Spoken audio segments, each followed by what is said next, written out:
Selamat siang pemirsa, Berita Nusantara kembali menyapa Anda pada hari ini. Sejumlah berita aktual akan kami sajikan untuk Anda. Bersama saya, Haifatun Nisa, inilah Berita Nusantara selengkapnya.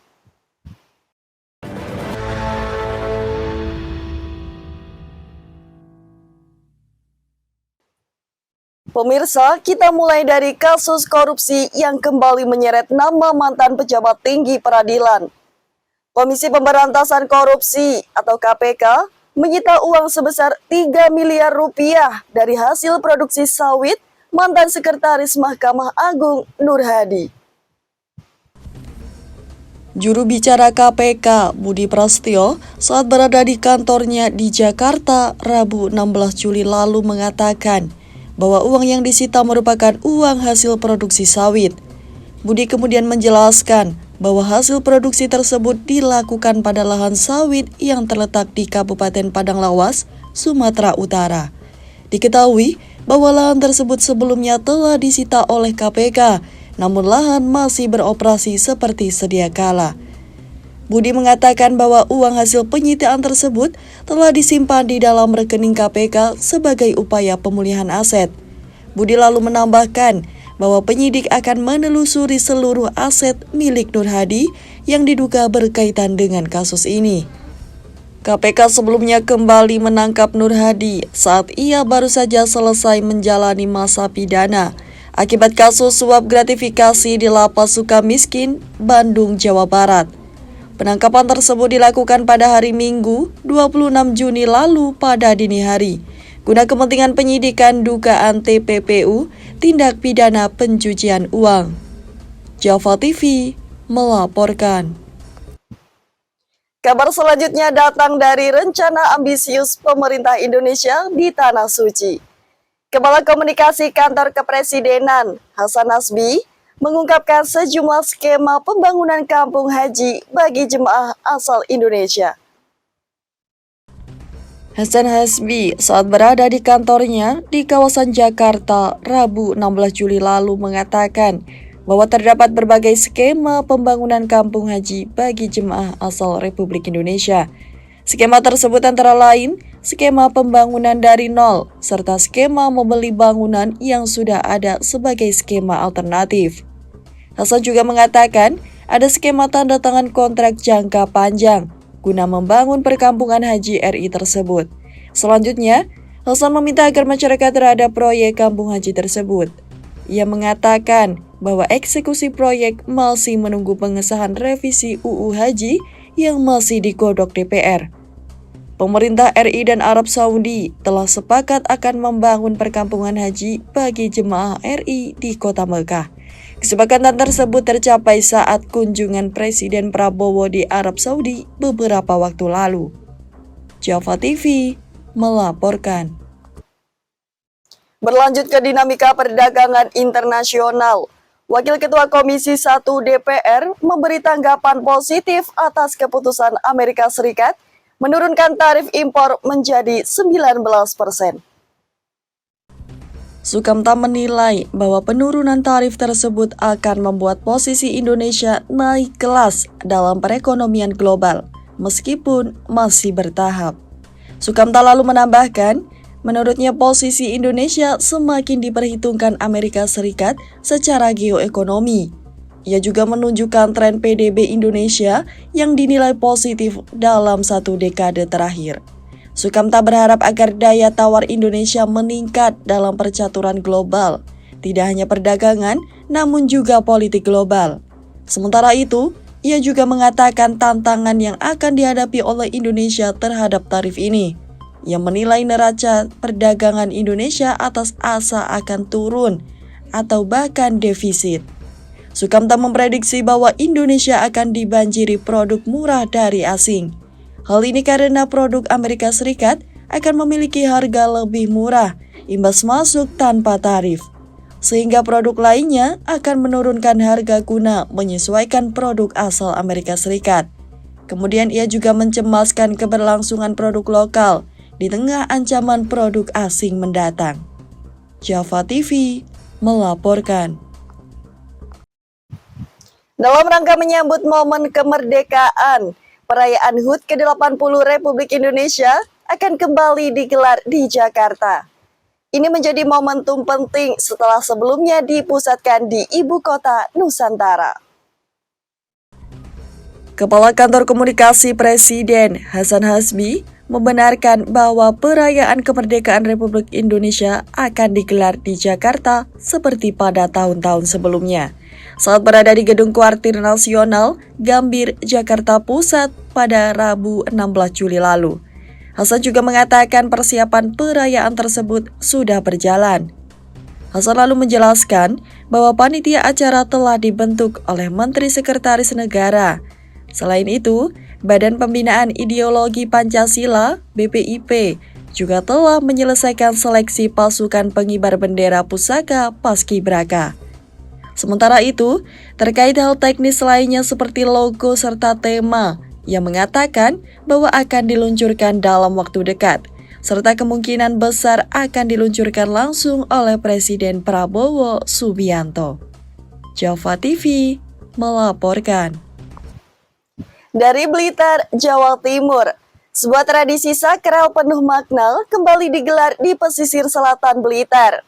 Larungan dan selamatan yang berlangsung meriah di Pantai Molang, Desa Plandirejo menjadi ajang ungkapan rasa syukur sekaligus pelestarian budaya leluhur.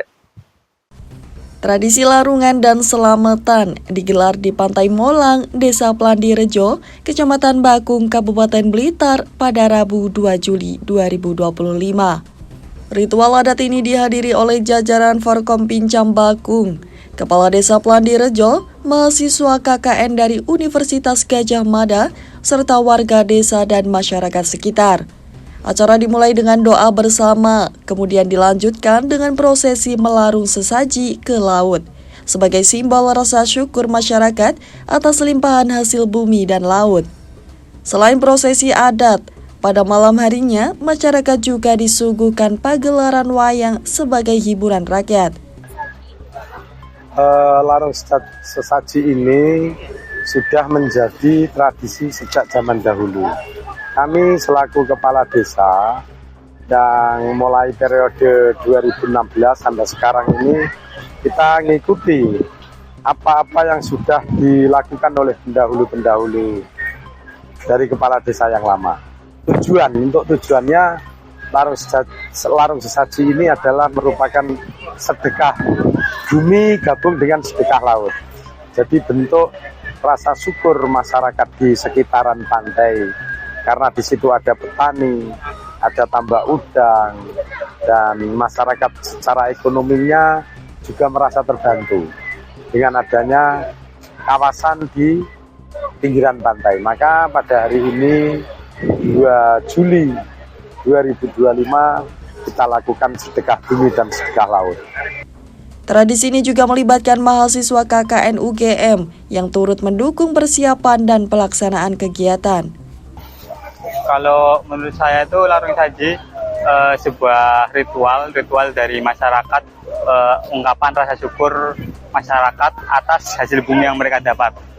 Jadi ungkapan kepada Allah dengan ritual seperti ini. Kebetulan kami ditugaskan untuk KKN di Desa Plandirejo, dan kebetulan Plandirejo itu merupakan desa yang tiap tahunnya mengadakan acara larung saji ini. Kita ikut serta untuk membantu kegiatan ini dari tanggal 20 sampai tanggal 8 Agustus. Harapannya untuk ritual seperti ini mungkin selalu tetap dilaksanakan pada masyarakat supaya budaya tetap terlaksanakan. Kegiatan larungan ini juga menjadi bagian dari program tahunan desa yang masuk dalam perencanaan APBDES dan RKP. Larung sesaji ini kan prosesnya tiap tahun. Jadi tiap tahun itu di perencanaan APBDES itu selalu muncul. Jadi ada perencanaan, di situ dituangkan dalam RKP-nya, RKP tahunan, terus masuk ke APBDES, akhirnya kita kerjakan. Itu kalau masalah perencanaan yang disiapkan oleh pemerintahan desa. Kalau yang disiapkan oleh masyarakat, ini H-30 hari ini sudah persiapan. Mulai mencari kambing kendit itu tidak mudah karena harus benar-benar yang kendit. Kita cari di masyarakat siapa yang punya. Terus nanti yang bagian melarungkan, mungkin nanti undangan. Terus malamnya ini juga ada giat yaitu wayang. Ini pagelaran wayang. Kalau di istilah bahasa Jawanya itu donoroso. Donoroso itu ya masyarakat semua kita ya biar bahagia karena hiburan itu.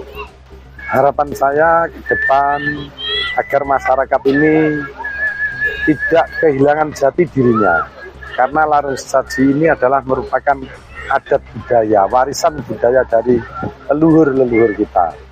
Jadi antara tadi di depan juga disampaikan oleh Bapak Camat bahwa antara budaya, agama itu harus sinergi. Masyarakat karena ya banyak elemen masyarakat itu. Ada yang kelompok ini, kelompok itu, akhirnya kita satukanlah. Kita openi lah, intinya kita openi semua dari semua lapisan unsur masyarakat, gitu Mbak. Pengunjung yang datang pun antusias dan berharap tradisi ini terus dijaga dan diwariskan. Alhamdulillah seneng banget, seneng meriah. Alhamdulillah. Ini alhamdulillah pertama kali baru sepindah nih Ge. Ya mudah-mudahan masyarakat Desa Pelandi ini ayam tentrem, boten alangan sedukat bumbu nopo lancar rambut damel, sadang pangani nggih lancar terus. Tradisi larungan dan selamatan di Pantai Molang menjadi cerminan kearifan lokal dan semangat gotong royong yang masih kuat di tengah masyarakat pesisir Blitar. Tim Liputan Java TV melaporkan. Wakil Ketua MPR mengingatkan pentingnya kewaspadaan terhadap gejolak ekonomi global. Menurut Lestari Murdijat, tantangan yang dihadapi Indonesia saat ini tidak bisa dipandang sebelah mata karena menyangkut upaya mensejahterakan rakyat. Dalam keterangannya pada Rabu 16 Juli lalu, Lestari mengatakan bahwa dampak dari ekonomi global saat ini bukan hal yang mudah. Ia menekankan diperlukannya sikap kehati-hatian dalam menyikapi dinamika ekonomi, agar supaya memajukan kesejahteraan umum yang diamanatkan dalam konstitusi bisa direalisasikan. Lestari berpendapat bahwa dengan bergabungnya Indonesia dengan organisasi negara-negara BRICS disebut sebagai langkah strategis yang mampu membuka sejumlah peluang guna membuka peluang yang akan mendatangkan manfaat ekonomi ke depan. Ia juga mengatakan pentingnya untuk mewujudkan persatuan setiap anak bangsa untuk menyikapi tantangan dampak dinamika ekonomi global yang terjadi saat ini.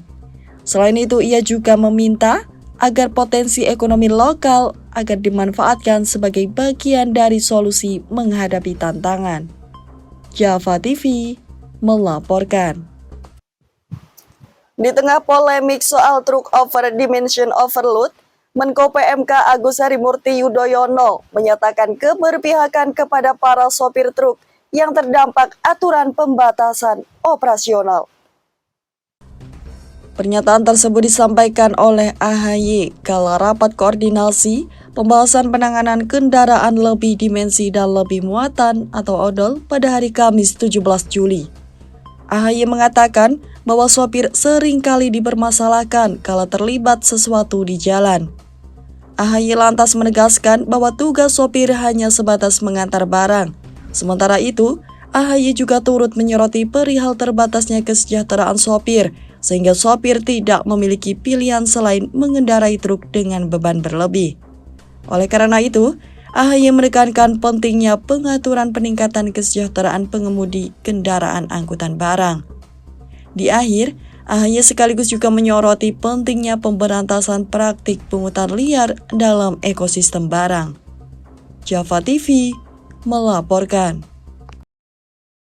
Dalam peringatan Hari Koperasi ke-78, pemerintah Kabupaten Kediri menggelar resepsi Hari Koperasi ke-78 di Convention Hall Simpang 5 Gumul. Dalam acara resepsi ini, Bupati Kediri, Hanindito Himawan Pramana, turut menegaskan pentingnya koperasi untuk tetap netral dari politik.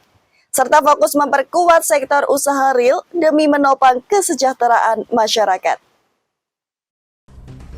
Pemerintah Kabupaten Kediri melalui Dinas Koperasi dan Usaha Mikro menggelar resepsi Hari Koperasi ke-78 tahun 2025 bertempat di Convention Hall Simpang 5 Gumul. Acara resepsi ini mengusung tema Koperasi Maju, Indonesia Adil Makmur. Acara ini menjadi momentum untuk memperkuat semangat keadilan sosial melalui penguatan peran koperasi di tengah masyarakat. Dalam acara ini, Bupati Kediri Hanindito Himawan Pramana yang akrab disapa Mas Dito menyatakan bahwa peringatan Hari Koperasi bukan sekadar seremonial, melainkan menjadi momen refleksi dan evaluasi bagi pengurus koperasi di seluruh Kabupaten Kediri. Selain itu, Mas Dito juga menitipkan pesan agar koperasi, khususnya koperasi Desa Merah Putih, tidak ditunggangi kepentingan politik praktis. Cuman pada saat proses perjalanan, saya hanya titip pesan. Karena ini program Bapak Presiden, maka koperasi Desa Merah Putih di seluruh Kabupaten Kediri jangan sampai ditunggangi kepentingan politik. Saya ulangi lagi ya, koperasi Desa Merah Putih jangan sampai ditunggangi kepentingan politik. Hari ini untuk koperasi Desa Merah Putih, kami Kabupaten Kediri sudah selesai dan akta sudah selesai semua, persiapan untuk diperbutkan kalau saya tidak salah prosesnya. Koperasi per 31 Desember 2024 kemarin tercatat 865 koperasi aktif di Kabupaten Kediri.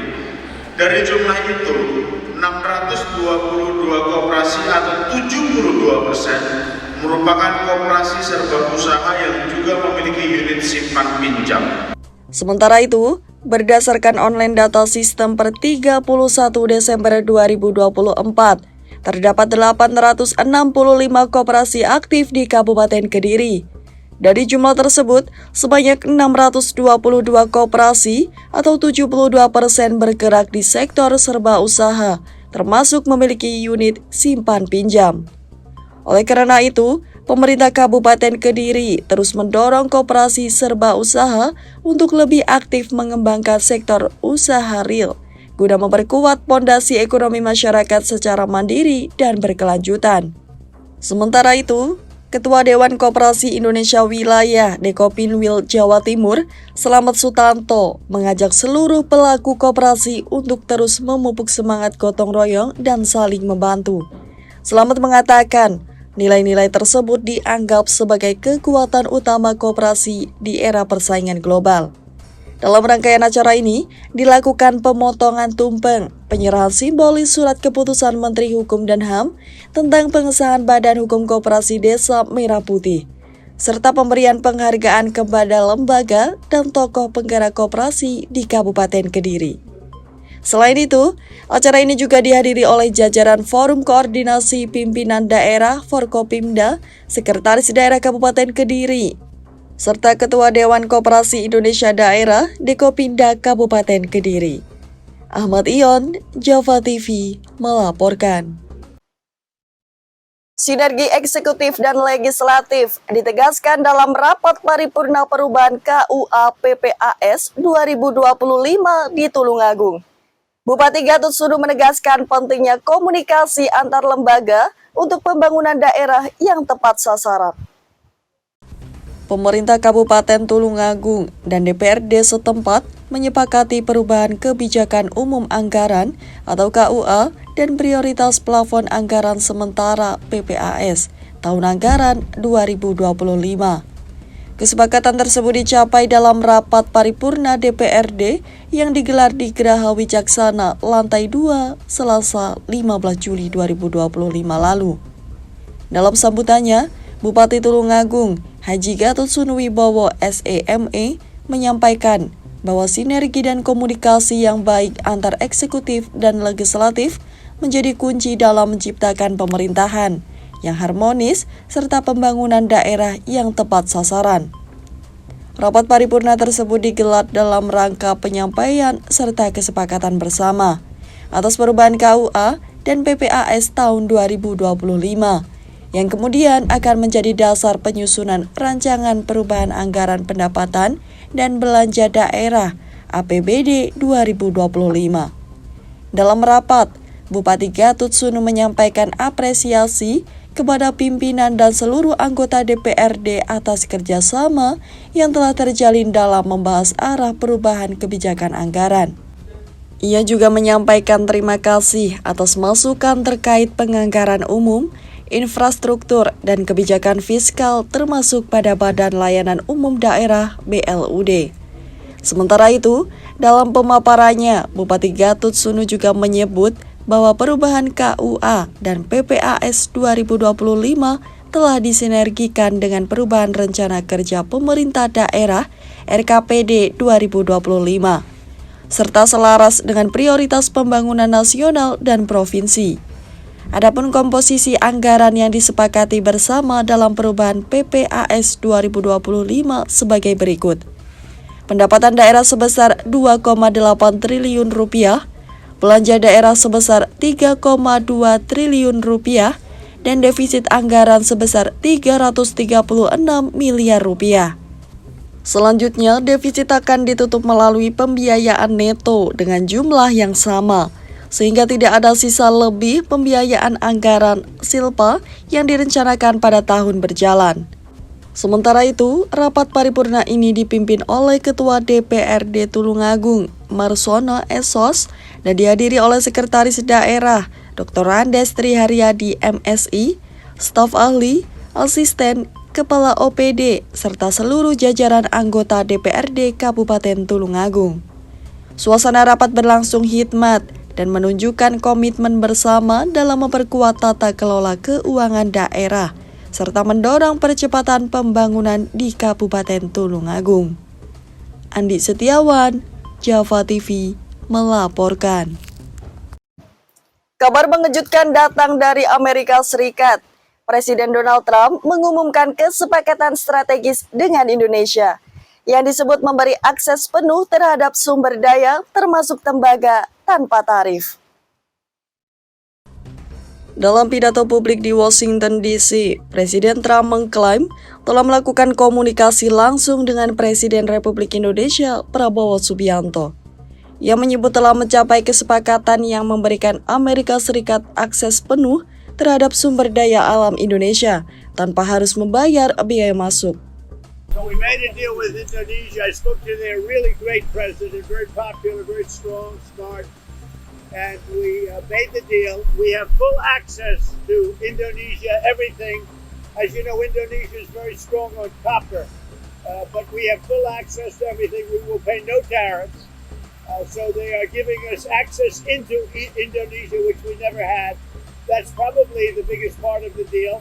And the other part is they are going to pay 19%, and we are going to pay nothing. I think it's a good deal for both parties. So we will have full access into Indonesia. And we have a couple of those deals that are going to be announced. India basically is working along that same line. We're going to have access into India. And you have to understand, we had no access into any of these countries. Our people couldn't go in. And now we're getting access because of what we're doing with the tariffs. So they're paying 19% and we are not paying anything. And they're going to give us full access into Indonesia. Now, Indonesia has some great products, and they also have some very valuable earths and various other materials. One of the things, as you know, they're known for is very high-quality copper, which we'll be using. Melalui platform media sosialnya, Trump menyebut Indonesia juga telah berkomitmen membeli produk-produk Amerika Serikat, di antaranya energi senilai 15 miliar dolar Amerika, produk pertanian 4, miliar dolar, serta pembelian 50 pesawat Boeing sebagian besar tipe 777. Hingga berita ini diturunkan, belum ada pernyataan resmi dari pemerintah Indonesia, termasuk dari Kementerian Perdagangan atau Kemlu, terkait isi maupun validitas kesepakatan yang diklaim Trump. Sejumlah pengamat internasional menyoroti ketidakseimbangan dalam struktur tarif yang dapat berpotensi mengancam kedaulatan ekonomi dan kendali atas sumber daya strategis. Kesepakatan ini masih menyisakan pertanyaan besar, terutama terkait transparansi, legalitas, dan kepentingan nasional jangka panjang. Java TV melaporkan. Baik pemirsa, informasi tadi sekaligus menjadi penutup perjumpaan kita hari ini. Saya Haifatunisa dan segenap tim redaksi yang bertugas pamit undur diri. Selamat siang, salam berita Nusantara.